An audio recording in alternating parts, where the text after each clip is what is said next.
Students, today we talk about World Archery competitions. There are 9 disciplines in World Archery competitions. I am going to tell you about them one by one. First discipline is outdoor archery. In this competition, archer shoots at 50 meter and 70 meters. 50-meter distance for compound archers and 70-meter distance for recurve archers. Second one is indoor archery. In this archery, archer shoots at 18 metre distance. इसमें एक archer 18 metre के distance पर shoot करते हैं और इसमें vertical top to bottom faces लगे होते हैं और एक फेस का जो साइज़ होता है वो 40 सेंटीमीटर होता है. Now third one is field archery. Field archery का कोई डिस्टेंस मेजर नहीं होता. इसमें आप किसी फ्लैट लैंड पर खड़े होकर शूट नहीं करते. इसमें बेसिकली ऐसे होता है कि जो आर्चर्स होते हैं वो नीचे ज़मीन पर खड़े होते हैं और जो हमारा शूटिंग टारगेट होता है वो एक हाइट पर होता है. और जो हम ये ज़रूरी नहीं है कि हमेशा हाइट पर भी होगा. कभी ऐसा होगा कि हम ऊंची जगह पर खड़े हैं और जो हमारा टारगेट है वो नीची जगह पर सेट किया होगा शूट के लिए. जैसे कि आप इन पिक्चर्स में भी देख सकते हो इस चीज़ को कि आप एक जगह पर टारगेट जो है वो हाइट पर है और एक जगह पर जो टारगेट जो है वो नीचे डाउन साइड पर सेट किया हुआ है. Now it's para archery.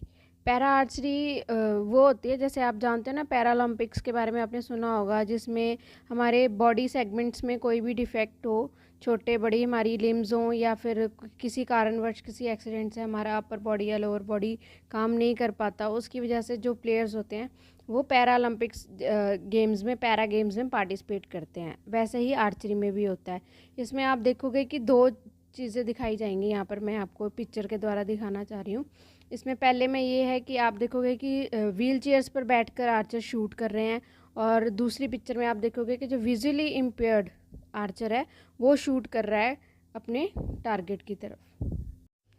Run archery. Run archery में ऐसा होता है कि आर्चर को एक ट्रैक होता है, उस पर दौड़ना होता है अपनी शूटिंग लाइन से, जहाँ से वो टारगेट पर शूट कर रहा होता है वहाँ से.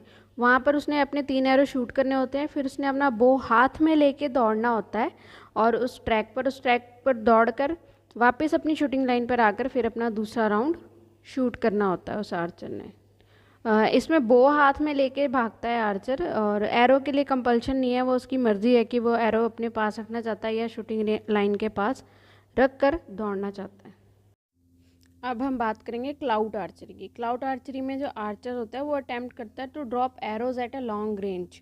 उसने एरो को शूट करना है, वो सबसे ज़्यादा लॉन्ग रेंज में एरो को शूट करना होता है इसमें इन्होंने.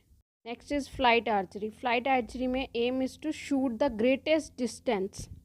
Sky archery. स्काई आर्चरी में 18 मीटर का डिस्टेंस होता है. इसमें जो एथलीट होता है, जो आर्चर है, उसे शूट करना होता है टारगेट पर या तो नीलिंग बेंड होकर या फिर खड़े होकर शूट करना होता है.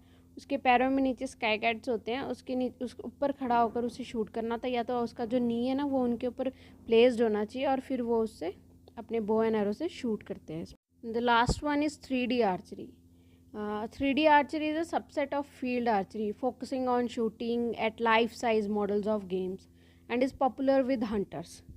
इसमें हम एक जैसे लिविंग एनिमल्स होते हैं हमारे, उनकी तरह का एक डमी हम बनाते हैं. उसमें शेप्स होती हैं बुफेलो की, जेब्रा की, पिग की, इस तरह से शेप्स होती हैं और उसमें सर्कल्स बने होते हैं छोटे छोटे, उन पर हमें शूट करना होता है 3D आर्चरी में. That's why it's called 3D archery. और ये जो हंटर्स जिन्हें हंटिंग का शौक़ होता है उनमें ज़्यादा पॉपुलर है ये आर्चरी, क्योंकि हम एनिमल हंटिंग तो कर नहीं सकते, इसलिए फिर उनको as a model, as a target रखकर फिर हम अपनी शूटिंग करते हैं उस पर. आई होप आपको ये वीडियो अच्छी लगेगी and you gain some knowledge about archery and its disciplines. So see you soon. We will meet in our next video.